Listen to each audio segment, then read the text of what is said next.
വെട്ടിയിലായി. ഇനി ഒരു മാസം കാത്തിരിപ്പാണ്. അതിനിടയിൽ ഏതാണ്ട് എല്ലാവരും തനി സ്വഭാവത്തിലേക്ക് തിരിച്ചു പോകാൻ തുടങ്ങി.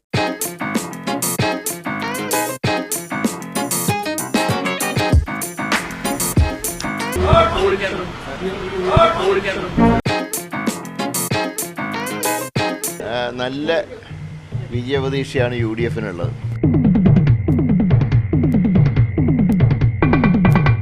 UDF-ന് നല്ല വിജയപ്രതീക്ഷയുണ്ട് എന്നുള്ളതിൻ്റെ ഏറ്റവും നല്ല ഉദാഹരണമാണ് ഇന്ന് മുഖ്യമന്ത്രി നിങ്ങളോട് പെരുമാറിയത്. അതായത് എല്ലാ പ്രതീക്ഷകളും അസ്തമിച്ചതിൻ്റെ വൈരാഗ്യമാണ് കടക്ക് പുറത്തിനും അവരെ മാറി നിൽക്ക് എന്ന് പറഞ്ഞ ഒരു സ്ഥിതിയിലേക്ക് മുഖ്യമന്ത്രി എത്തിച്ചേർന്നു. അങ്ങനെയൊന്നും വ്യാഖ്യാനിക്കേണ്ട. തെരഞ്ഞെടുപ്പ് സ്പെഷ്യൽ കഴിഞ്ഞതോടെ അദ്ദേഹം സ്വന്തം സ്വഭാവം പുറത്തെടുത്തു എന്ന് കരുതിയാൽ മതി. അതൊക്കെ പോട്ടെ, നമുക്ക് തിരഞ്ഞെടുപ്പിൽ തന്നെ ചില്ലറ കാര്യങ്ങൾ ബാക്കിയുണ്ടല്ലോ. ഫലമറിയണം. അതിനൊരു മാസമൊന്നും കാത്തിരുന്നുകൂടാ. സ്ഥാനാർത്ഥികളോട് ചോദിച്ചാൽ തന്നെ അറിയാമല്ലോ. ആദ്യം വടക്കു നിന്ന് തുടങ്ങാം.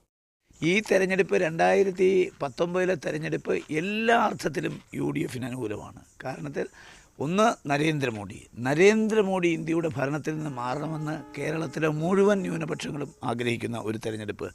ആ ന്യൂനപക്ഷങ്ങളുടെ ഒരു കൺസോൾട്ടേഷൻ ഒരു കാലത്തും ഉണ്ടാകാത്ത രീതിയിൽ ഈ കോൺസ്റ്റിറ്റ്യുൻസിൽ ഉണ്ടായിരിക്കുന്നു.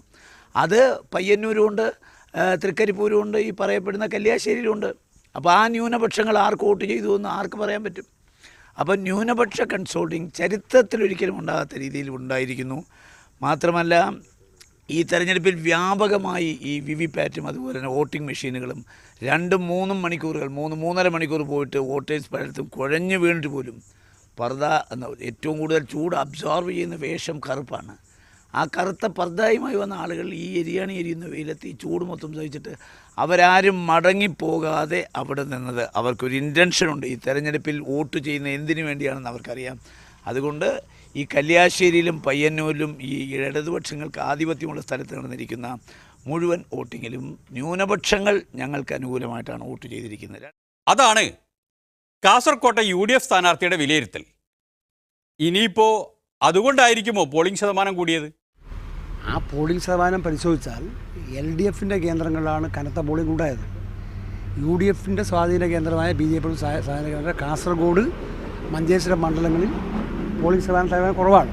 ഇനി ബൂത്ത് അടിസ്ഥാനത്തിലും പഞ്ചായത്ത് അടിസ്ഥാനത്തിലും പരിശോധിച്ചാലും താരതമ്യേന പോളിംഗ് കൂടിയത് LDF കേന്ദ്രങ്ങളിലും പോളിംഗ് കുറഞ്ഞത് UDF കേന്ദ്രങ്ങളിലുമാണ്. അതുകൊണ്ട് ആ പോളിംഗ് ഒന്നും LDF-ൻ്റെ വിജയത്തെ പ്രതികൂലമായി ബാധിക്കുന്നില്ല. ഞാൻ തുടക്കത്തിൽ പറഞ്ഞതുപോലെ 1 ലക്ഷത്തിലധികം വോട്ടിൻ്റെ ഭൂരിപക്ഷത്തിൽ LDF ജയിക്കും. LDF ജയിക്കുമെന്ന് പറഞ്ഞാൽ ഈ പറഞ്ഞയാൾ, അതായത് KP സതീഷ് ചന്ദ്രൻ ജയിക്കും എന്ന്, 1 ലക്ഷം വോട്ടിന് ജയിക്കും. അതാണ് അവരുടെ കണക്ക്. UDF സ്ഥാനാർത്ഥി എന്ത് പറയുന്നു? ഞാൻ 50,000 വോട്ടിന് മുകളിൽ ജയിച്ചിരിക്കും. 50,000-ന് 1 ലക്ഷം വോട്ടിനും നിങ്ങളൊരു 5,000 വോട്ട്, 7,000 വോട്ട്, 10,000 വോട്ട് പറഞ്ഞാലല്ലോ ഒരു നാരോ മാർജിൻ. ഞാൻ പറയുന്ന അബ്സല്യൂട്ട് മെജോറിറ്റി എബോവ് 50,000, അത് 1 ലാക്ക് വരെ പോകാം. മനസ്സിലായില്ലോ? അതാണ് എൻ്റെ വിജയപരീക്ഷ. അല്ലാതെ ഒരു ചെറിയ വോട്ടല്ലോ ഞാൻ പറയുന്നത്. അല്ലെങ്കിലും ഉണ്ണിത്താൻ ഒരിക്കലും ചെറുതൊന്നും പ്രതീക്ഷിച്ചിട്ടില്ലല്ലോ. അതുപോട്ടെ, എങ്ങനെയുണ്ടായിരുന്നു കാസർകോട്ടെ സ്ഥാനാർത്ഥി ജീവിതം? ചരിത്രത്തിൽ ആദ്യമായിട്ടാണ് ഇത്ര സ്മൂത്തായിട്ട് ഒരു UDF സ്ഥാനാർത്ഥിക്ക് ഈ മണ്ഡലത്തിലൂടെ സഞ്ചരിക്കാൻ കഴിയുന്നത്. കാരണം എനിക്ക് ഏറ്റവും കൂടുതൽ ഷേക്കാൻ്റെ തന്നിട്ടുള്ള ഇടതുപക്ഷ മുന്നണി ആളുകളാണ്. ഒരു ചെറിയ ശതമാനം ഈ പെയ്ഡ് ഗൂൺസ് ഉണ്ട്. അവർ പ്രശ്നം ഉണ്ടാക്കിയതല്ലാതെ പാർട്ടി പ്രവർത്തകർ എന്നോട് കാണിച്ച ഇടതുപക്ഷനോട് വളരെ സ്നേഹവും സൗഹൃദമായിരുന്നു.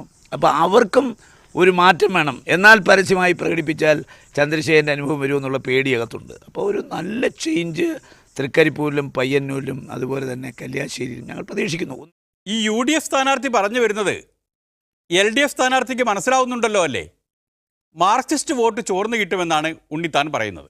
പോളിംഗ് കഴിഞ്ഞപ്പോൾ ഒരു സ്ഥിതി, ചില സ്ഥലങ്ങളിൽ BJP വോട്ട് മറിച്ചിട്ടുള്ളൊരു സംശയമുണ്ട്. BJP വോട്ട് മറിച്ചാലും LDF-ന്റെ വിജയത്തെ തടസ്സപ്പെടുത്താനാവില്ല. അല്ല ഉണ്ണിത്താനിച്ച, എന്തൊക്കെയാണ് ഈ കേൾക്കുന്നത്? നിങ്ങൾ BJP വോട്ട് പിടിക്കാനാണോ നടന്നിരുന്നത്? ഞാൻ നായർ, ഇവിടെ മത്സരിക്കുന്ന അയാൾ നായരാണ്. മനസ്സിലായോ? ഞാൻ ഏതെങ്കിലും ഒരു നായർ വീട്ടിൽ കയറി എനിക്ക് വോട്ട് ചോദിച്ചിട്ടില്ല. അയാൾ വോട്ട് ചോദിച്ച വീടുകൾ മുഴുവൻ ഞാൻ ലിസ്റ്റ് ഔട്ട് ചെയ്ത് തരാം. കംപ്ലീറ്റ് നായന്മാരുമില്ല. ഞാൻ നായരാണ്. അപ്പോൾ രാജ്മോഹൻ ഉണ്ണിത്താൻ എന്ന് പറഞ്ഞാൽ ഇവിടുത്തുകാർക്ക് ഉണ്ണിത്താൻ നായരാന്ന് അറിയത്തില്ല. അപ്പോൾ ഈഴവരാണെങ്കിൽ തീയരുടെ വീട്ടിൽ ചെല്ലുമ്പോൾ ഞാൻ നായരാവും, നായരുടെ വീട്ടിൽ ചെല്ലുമ്പോൾ ഞാൻ തീയനാവും. മനസ്സിലായി? അപ്പോൾ വെറും ഇത്ര മ്ലേച്ഛമായ ഒരു പ്രചരണം നടന്ന തെരഞ്ഞെടുപ്പ് കണ്ടിട്ടില്ല. അല്ല സഖാവേ, അങ്ങനെയൊക്കെ ആയിരുന്നു നിങ്ങളുടെ പ്രചരണമെങ്കിൽ എങ്ങനെ BJP വോട്ട് അങ്ങോട്ട് മറിയും? നിങ്ങൾ എന്നോട് ചോദിക്കുന്നതിന് പകരം BJPക്കാർ വോട്ട് മാറി ചേരുന്നു, അവിടെ അന്വേഷിക്കണം. അവർക്ക് 2014 1,70,000 വോട്ട്, 2016 1,93. ഇപ്പോൾ വോട്ട് വർദ്ധിച്ചപ്പോൾ ഒരു 2 ലക്ഷം, ഒരു 2.5 കിട്ടണ്ടേ? അതെത്ര BJP പിടിക്കുന്നവരോട് ചോദിക്കുക. അപ്പോൾ BJP അല്പം വോട്ട് മറിച്ചേക്കും. അല്പം വോട്ട് മറിച്ചാലും LDFിൻ്റെ വിജയം സുനിശ്ചിതമാണ്, അതിനൊരു തടസ്സമില്ല. അതാണ് ഉണ്ണിത്താൻ ജി LDFിൻ്റെ കണക്ക്. നിങ്ങൾ BJP വോട്ട് മറിച്ചാലും അവർ ജയിക്കുമത്രേ. മാർക്സിസ്റ്റ് പാർട്ടി വീടുകളിൽ കയറി പറയുന്ന രാജ്മോഹൻ താൻ കുറിയിടുന്നില്ല. ഒന്ന് ആലോചിച്ച് നോക്കെ. 1000 ദിവസം പിണറായി വിജയൻ കേരളത്തിൻ്റെ മുഖ്യമന്ത്രിയായിരുന്നിട്ട് മുഖ്യമന്ത്രിയും അവരുടെ ഗവൺമെൻറ്റും ജനങ്ങൾക്ക് വേണ്ടി ചെയ്ത കാര്യങ്ങളല്ല. രാജ്മോഹൻ ഉണ്ണിത്താനെ ജയിപ്പിക്കരുത്, ജയിപ്പിച്ച അയാൾ BJP പോവും. എത്ര ബാലിശ! ഇത്രയും തരംതാണൊരു പാർട്ടിയെ എൻ്റെ ജീവിതത്തിൽ കണ്ടില്ല. ഞാൻ എത്രയോ കാലമായി പറയുന്നു, ഞാൻ MLA ആയില്ലെങ്കിൽ, MP ആയില്ലെങ്കിൽ, മന്ത്രി ആയില്ലെങ്കിൽ, ഒരു പഞ്ചായത്ത് മെമ്പർ ആയില്ലെങ്കിലും മരിക്കുമ്പോൾ എൻ്റെ ദേഹത്തൊരു കോൺഗ്രസിൻ്റെ പതാക പുതപ്പിക്കണമെന്ന് ഞാൻ ആദ്യം തൊട്ട് പറയുന്നത്, ഫ്രം ദ വെരി ബിഗിനിങ്. ആ കോൺഗ്രസിനായ രാജ്മോഹൻ ഉണ്ണിത്താൻ ജയിച്ചു കഴിഞ്ഞാൽ BJP പോകുമെന്ന് പറയണമെങ്കിൽ ഇവരെത്ര നാണം കെട്ട രാഷ്ട്രീയക്കാരാണ് ഈ മാർക്സിസ്റ്റുകാർ. ഒന്ന് ആലോചിച്ച് നോക്കിയാൽ, രാജ്മോഹൻ ഉണ്ണിത്താൻ ജയിച്ച് MP ആയാൽ അയാൾ BJP പോകുന്ന ഒരു ടീം പെണ്ണുങ്ങളെ മുസ്ലിം വീട്ടുകളിൽ കയറി പറയിപ്പിക്കുകയാണ്. അതേസമയം ഹിന്ദുക്കളുടെ വീട്ടിൽ കയറി പറയുകയാണ്, ശശികല ടീച്ചറെ ആക്ഷേപിച്ച് കണ്ടോ, ഇയാൾ ഹിന്ദു വിരുദ്ധനാണ്. ശശികല ടീച്ചറെയും ശോഭാ സുരേന്ദ്രനെയും ആക്ഷേപിച്ചതിന് കേസുണ്ട് അയാളുടെ പേരിൽ 2 കേസുണ്ട്. പത്രത്തിൽ പരസ്യം കണ്ടോ? എന്താ കേസ്? അത് ശശികല ടീച്ചറെ അവമാനിച്ചു, നമ്മുടെ ഹിന്ദുക്കളെ അവമാനിച്ച ആളയാൾ, അയാൾക്ക് വോട്ട് കൊടുക്കരുത്. അപ്പോൾ ഹിന്ദുക്കളുടെ വീട്ടിൽ ചെന്ന് ഞാൻ ഹിന്ദു വിരുദ്ധൻ, മുസ്ലിങ്ങളുടെ വീട്ടിൽ ചെന്ന് ഞാൻ ജയിച്ചു കഴിഞ്ഞ് BJP പോവും. അല്ലാതെ പിണറായി വിജയൻ്റെ സൗന്ദര്യം കണ്ടിട്ട് വോട്ട് ചെയ്യണമെന്നോ അയാൾ ചെയ്ത കാര്യങ്ങൾ പറഞ്ഞാൽ വോട്ട് ചോദിച്ചത്. വളരെ തരംതാണ്, 4-ാം തരം. മതി, ധാരാളം മതി. ഇനി നിന്നാൽ വോട്ട് എണ്ണും മുമ്പേ ക്രമസമാധാനം തകരും.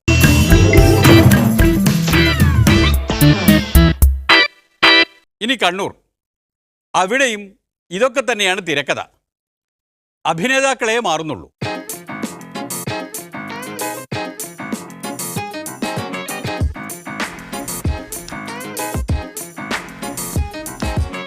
ഇതുവരെ ഇല്ലാത്ത ഒരുപാട് സംഭവങ്ങൾ ഈ തെരഞ്ഞെടുപ്പിൽ നടന്നിട്ടുണ്ട്. അതിൽ ഏറ്റവും പ്രധാനമെന്ന് പറയുന്നത്, ഇത്രയേറെ ഭരണം ദുരുപയോഗം ചെയ്ത് തെരഞ്ഞെടുപ്പ് രംഗത്ത് LDF നേട്ടം കൊയ്യാൻ ഉണ്ടാക്കി വെച്ച ഒരു സെറ്റപ്പ് കണ്ണൂർ ജില്ലയിൽ ഇതാദ്യമാണ്. ഇലക്ഷൻ സെല്ലുണ്ടാക്കുന്ന സമയം മുതൽ അന്ന് മുതൽ അവർ വളരെ മുൻകൂട്ടി, വളരെ പ്രീ പ്ലാൻ ചെയ്ത് ഇവിടെ എന്തൊക്കെ കാട്ടിക്കൂട്ടണമോ അതിനൊക്കെ അനുകൂലിച്ച് നിൽക്കുന്ന ഉദ്യോഗസ്ഥന്മാർ മാത്രമടങ്ങുന്ന ഇലക്ഷൻ സെല്ലാണ്. ഒരുപക്ഷെ കേരളത്തിൽ ഒരു ജില്ലയിൽ ഇതുണ്ടാവുമെന്ന് എനിക്ക് തോന്നുന്നില്ല. കണ്ണൂരിൽ ഉണ്ടായത് വെറും NGO യൂണിയനുമായി ബന്ധപ്പെടുന്ന, ഇടതുപക്ഷവുമായി ബന്ധപ്പെടുന്ന ഉദ്യോഗസ്ഥന്മാരെ മാത്രം വെച്ചുകൊണ്ടുള്ള ഒരു ഇലക്ഷൻ സെൽ. ഇത് ചരിത്രത്തിൽ കണ്ണൂരിൽ ആദ്യമാണ്. ഞങ്ങൾ പരാതി പറഞ്ഞു, ഞങ്ങൾ ആക്ഷേപം പറഞ്ഞു, ഞങ്ങൾ പരാതി കൊടുക്കേണ്ടവർക്കെല്ലാം പരാതി കൊടുത്തു.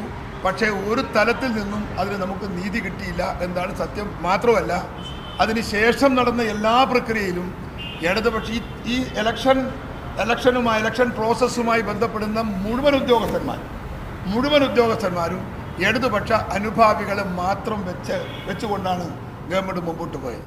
മനസ്സിലായല്ലോ. തിരഞ്ഞെടുപ്പ് സംസ്ഥാന സർക്കാർ കൈയടക്കിയെന്നാണ് സുധാകരേട്ടൻ വാദിച്ചു വരുന്നത്.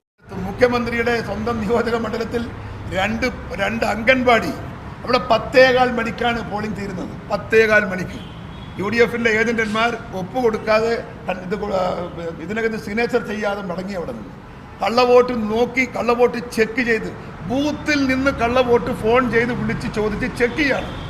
ഇയാൾ ഗൾഫിലുണ്ടോ, ഗൾഫിലാണോ, നാട്ടിലാണോ എന്ന് വിളിച്ച് ചോദിച്ചിട്ടാണ് കള്ളവോട്ട് ചെയ്യുന്നത്. പച്ചയിൽ എല്ലാ ഉദ്യോഗസ്ഥന്മാരും അവർക്ക് സപ്പോർട്ടാണ്. ഇങ്ങനെയാണെങ്കിൽ ഇനിയിപ്പം നിങ്ങൾ എന്ത് ചെയ്യും? ഞങ്ങളിപ്പോൾ കൊടുക്കുന്നത് പരാതി ഉദ്യോഗസ്ഥന്മാരുടെ പേര് തന്നെയാണ് കൊടുക്കാൻ പോണത്. അതവരെ പഠിക്കണം. കാരണം കഴിഞ്ഞ തവണ കഴിഞ്ഞ പാർലമെന്റ് ഇലക്ഷന് നമ്മൾ കൊടുത്ത കേസ് ഇപ്പോഴും ലൈവാണ്. നിങ്ങൾക്കറിയാലോ, എരുവേശിയിലെ ഉദ്യോഗസ്ഥന്മാരുടെ പേര്, അവർക്ക് 5 ഉദ്യോഗസ്ഥന്മാരുടെ പേര് ചാർജ് ഷീറ്റ് 10-ാം തീയതി അവർ വായിച്ചു കേൾപ്പിക്കുക. അവർ കേസിൽ പ്രതിയായി, അതാണ്ട് കേസിലെ പ്രതി ശിക്ഷിക്കപ്പെടുമെന്ന അവസ്ഥയിൽ നിൽക്കുകയാണ്. അതാണ് സാഹചര്യം.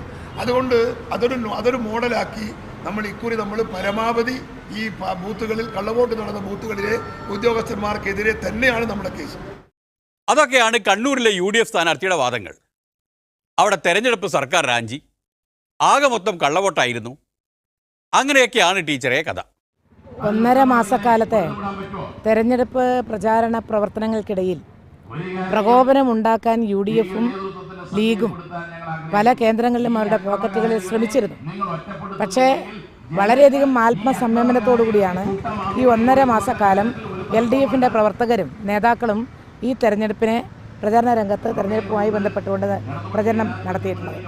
പക്ഷേ ഏറ്റവും അവസാനം പോളിംഗ് എല്ലാം കഴിഞ്ഞതിന് ശേഷം ഇങ്ങനെ നണിയൂര് നമ്പറത്ത് പ്രത്യേകിച്ച് നമ്മുടെ ബൂത്ത് സെക്രട്ടറി ഉൾപ്പെടെ ചന്ദ്രൻ്റെ വീട്ടിൽ 8 മണിക്ക് ഒന്നിച്ചിരുന്നപ്പോൾ വടിവാളും മാരകായുധവുമായി ഒരു പറ്റം ഗുണ്ടകൾ, ലീഗിൻ്റെ ഗുണ്ടകൾ എന്ന് പറയുന്നു, അത് SDPIയുടെ ആളുകളുണ്ട് എന്നാണ് ഇപ്പം മനസ്സിലാകുന്നത്. എന്തു തന്നെയായാലും ഒരുതരം കൊട്ടേഷൻ സംഘത്തെ പോലെ വളരെ അധികം ഭീകരമായ ഒരവസ്ഥ സൃഷ്ടിച്ച് വീട്ടിലേക്ക് കയറി വരികയും പെട്ടെന്ന് ചന്ദ്രൻ്റെ കയ്യിലൊരു കസേര കിട്ടിയതുകൊണ്ട് കസേര ഒറ്റ കൊത്തിന് എല്ലാം തകർന്ന് തരിപ്പണമായി. പെട്ടെന്ന് ഇടപെട്ടതുകൊണ്ട്, അല്ലെങ്കിൽ അവിടെ ഒരു കൂട്ടക്കുരുതി. കൈനിയിൽ ഇന്നലെ രാത്രി നടന്നത് ഭീകരമാണ് സംഭവം. അവിടെ മുഴുവൻ വീടുകളെ മുമ്പിലും പോയി വാളിട്ട് ഒച്ചയാക്കി ബഹളാക്കി ആളുകളെ ഭയപ്പെടുത്തി. ഒരു സ്ഫോടക വസ്തു എറിഞ്ഞു. പിന്നെ ഇന്ന് പുലച്ചക്ക് അതിലെ വാളിങ്ങനെ റോഡുമ്പിലെ ചുറ്റിച്ച് കൊണ്ടുപോയി തീപ്പൊരി ഇങ്ങനെ വാള് വലിച്ചു കൊണ്ടുപോകുമ്പോൾ അങ്ങനെയൊക്കെ ഒരു ഭീകരമായ ഒരവസ്ഥാവിശേഷം അവിടെയൊക്കെ. അരിമ്പ്ര, മയ്യിൽ പഞ്ചായത്ത് അരിമ്പ്ര. ഇതാരാണ് ഇതിന് വഴിമരുന്നിടുന്നത്? UDF അല്ലേ, കോൺഗ്രസ് അല്ലേ, ലീഗല്ലേ? ഇപ്പം ഈ തെരഞ്ഞെടുപ്പിൽ ലീഗിൻ്റെ നേതൃത്വം ഇത് ശ്രദ്ധിക്കണം. സമാധാനത്തിന് വേണ്ടി എന്നും വിട്ടുവീഴ്ചയില്ലാതെ പൊരുതുകയും പ്രവർത്തിക്കുകയും ചെയ്യുന്ന ഒരു പ്രസ്ഥാനമാണ് LDF എന്ന് ജനങ്ങൾക്കറിയാം. പക്ഷേ ഇത് തകർക്കാൻ വേണ്ടി, പ്രകോപനം ആസൂത്രിതമായി ഉണ്ടാക്കാൻ വേണ്ടി UDFും ലീഗുകാരും കോൺഗ്രസ്സുകാരും ശ്രമിക്കുകയാണ്. അതിൽ സുധാകരൻ എന്ന് പറയുന്ന സ്ഥാനാർത്ഥി ലീഗുകാരെ ഉപയോഗപ്പെടുത്തി അവരെ ചട്ടുകമാക്കി കളിക്കുക ചെയ്തിട്ടുണ്ട്. ഇതൊക്കെ നിങ്ങളിപ്പോൾ ഇടതുപക്ഷക്കാർ ഇതൊക്കെ കാട്ടിയിട്ട് സുധാകരൻ എന്ന് വരട്ടാനാണെങ്കിൽ ഞാൻ കടലും കടന്ന് വന്നവനാ. ഈ കൈത്തോട് കാട്ടിട്ടൊന്നും എന്നെ പേടിപ്പിക്കണ്ട. ഇത് വളരെ ശ്രദ്ധിച്ചില്ലെങ്കിൽ കണ്ണൂർ ജില്ല മുസ്ലിം, മൈനോറിറ്റി, ഹിന്ദു, ക്രിസ്ത്യൻ ഈ 3 വിഭാഗത്തിൽപ്പെട്ടവരും വളരെ ഏകോദര സഹോദരങ്ങളെ പോലെ ജീവിക്കുന്ന ഒരു ജില്ലയാണ്. ഒരു പ്രശ്നവുമില്ല. നിങ്ങൾ കണ്ണൂരിലെ മൈനോറിറ്റീസിൽ നിന്നൊന്നും നിങ്ങൾ എന്ത് അഭ്യാസം കളിച്ചാലും എന്നെ അവരെ മനസ്സിൽ നിന്ന് അകറ്റാൻ നിങ്ങൾ തല കുത്തി മരുന്നാൻ നടക്കില്ല. അതൊക്കെ ഒരുപാട് ബന്ധമുണ്ട്. അല്ലല്ല, അതർ ദാൻ ലീഗ് ഇന്ന് വരെ കോൺഗ്രസിന് വോട്ട് ചെയ്യാത്ത മുസ്ലിം സംഘടനകൾ വരെ ഇക്കുറി കോൺഗ്രസിന് വേണ്ടി വോട്ട് ചെയ്യാൻ വന്നില്ലേ? വീട്ടിൽ കയറി പ്രചരണം നടത്തിയില്ലേ? നിങ്ങൾ ഈ നടത്തിയ ബാലിശമായ ആരോപണം ആരാ നിഷേധിച്ച? വീട്ടിൽ കയറിയിട്ട് വെൽഫെയർ പാർട്ടിയാ ഇന്നലെ വരെ കോൺഗ്രസിന് വിമർശിച്ചവരാ. അവരെ സ്ക്വാഡ് കയറാത്ത വീടുണ്ടോ? എന്തിനാ അവർ സ്ക്വാഡ് കയറിയത്? എനിക്ക് മുസ്ലിം സമുദായത്തിൽ എന്നെ വിശ്വസിക്കുന്ന ഒരു വലിയ സെക്ഷൻ ആളുകൾ ഈ കണ്ണൂരിലുണ്ട്, ക്രിസ്ത്യൻ സമുദായത്തിലുണ്ട്, ഹിന്ദുസിലുണ്ട്. നിങ്ങൾ ആനയെ അമ്പാരിട്ട് വിലക്കിയാൽ അതൊന്നും എന്നിൽ നിന്ന് അകറ്റാൻ നിങ്ങൾക്ക് സാധിക്കില്ല. അതൊക്കെ അവിടെ നിൽക്കട്ടെ സുധാകരേട്ടാ. നിങ്ങൾ എന്നാ BJPയിൽ പോകുന്നത്? നിങ്ങൾ പോകുമെന്നാണല്ലോ CPMകാർ ഉറപ്പിച്ച് പറയുന്നത്. അത് മറ്റന്നാൾ പോകുന്നുണ്ട്. നിങ്ങളെ വിളിക്കും, ഞാൻ ക്ഷണിക്കും. ഞാനത് നോട്ടീസ് ഞാൻ കത്തടിക്കുന്നുണ്ട്. കത്തടിച്ച് എല്ലാവരും ക്ഷണിക്കും.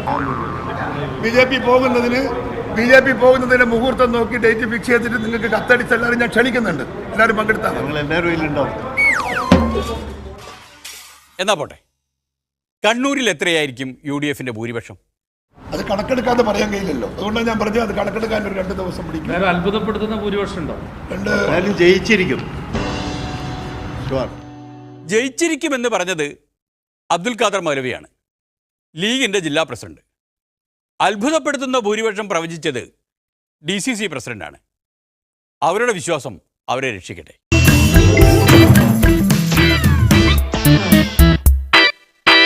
ഇനി വടകര മുല്ലപ്പള്ളി രാമചന്ദ്രൻ്റെ സിറ്റിംഗ് സീറ്റ്. അത് തിരിച്ചു പിടിക്കുമെന്നാണ് LDF സ്ഥാനാർത്ഥിയുടെ ഉറപ്പ്. LDFന് നല്ല ഭൂരിപക്ഷത്തോടെ വിജയമുണ്ടാകും എന്ന് ഈ ഘട്ടത്തിൽ ഉറപ്പിച്ച് പറയാം. അല്ല, ജയരാജൻ ഇനി ഏതായാലും 23-ാം തീയതി വരെ കാലത്ത് വരെ അദ്ദേഹം ആ ശുഭപ്രതീക്ഷ വെച്ചിരിക്കുന്നത്. 23-ാം തീയതി കഴിയുമ്പോൾ എനിക്ക് ശുഭപ്രതീക്ഷ, എനിക്ക് 23-ാം തീയതി തൊട്ട് തുടങ്ങുന്നു. അതുവരെ ജയരാജൻ ശുഭപ്രതീക്ഷയിലിരിക്കണം. അല്ല, ഈ പറഞ്ഞ വാക്ക് പാലിക്കാൻ തയ്യാറാവാത്ത ആളാണ് UDF സ്ഥാനാർത്ഥിയെന്ന് അദ്ദേഹം തെളിയിച്ചു. അദ്ദേഹം തുടക്കത്തിൽ പറഞ്ഞു വ്യക്തിപരമായിട്ടുള്ള ഒരു ആരോപണം ഞാൻ ഉന്നയിക്കില്ല. പക്ഷേ അദ്ദേഹം നടത്തിയ കുടുംബ മീറ്റിങ്ങിൻ്റെ പ്രസംഗങ്ങൾ അതൊക്കെ വീഡിയോ ആയിട്ട് വന്നിട്ടുണ്ടല്ലോ. അയാൾ വ്യക്തിഹത്യ നടത്തുന്ന പ്രചരണം തന്നെയാണ് നടത്തിയത്. അല്ല, അതിൻ്റെ അർത്ഥം അദ്ദേഹം ഇലക്ഷൻ ശേഷം ഇലക്ഷൻ പെറ്റീഷൻ പോകാനുള്ള സാധ്യതയുണ്ട് എന്നുള്ള അത് അദ്ദേഹത്തിന് ചെയ്യാലോ. ഇതിൻ്റെ അർത്ഥം മുരളീധരൻ വിജയം പ്രതീക്ഷിക്കുന്നു എന്നാണല്ലോ. അത്രക്കുറപ്പാണോ? നല്ല രീതിയിൽ അവർ കള്ളവോട്ട് ചെയ്യാൻ ശ്രമിച്ചിട്ടുണ്ട്, എന്നാൽ അത് വിജയത്തിനെ ബാധിക്കില്ല. അതും കൂടെ പരാജയം മുന്നിൽ കണ്ടുകൊണ്ടുള്ള പ്രചരണമാണ്.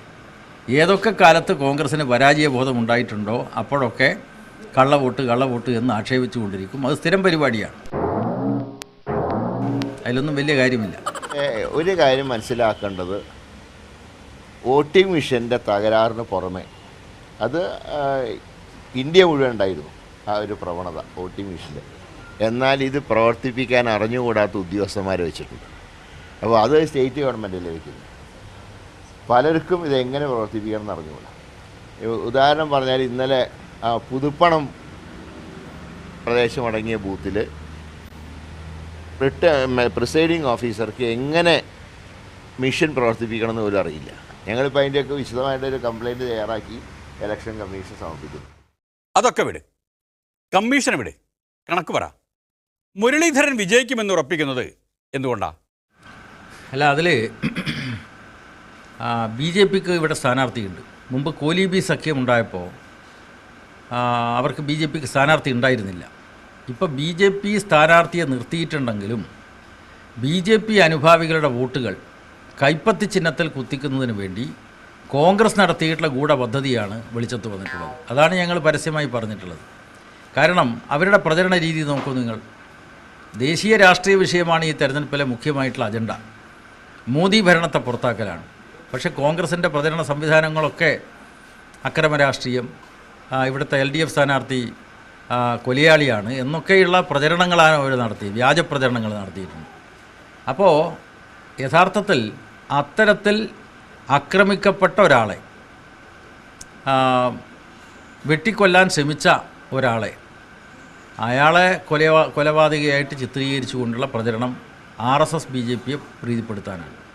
അപ്പോൾ വെട്ടിക്കൊല്ലാൻ ശ്രമിച്ചിട്ടുള്ള RSSനെ പ്രീതിപ്പെടുത്തിക്കൊണ്ട് അവരുടെ വോട്ട് തട്ടാനുള്ള കോൺഗ്രസിൻ്റെ ഗൂഢപദ്ധതിയാണ് ഇവിടെ നടപ്പാക്കപ്പെട്ടത്.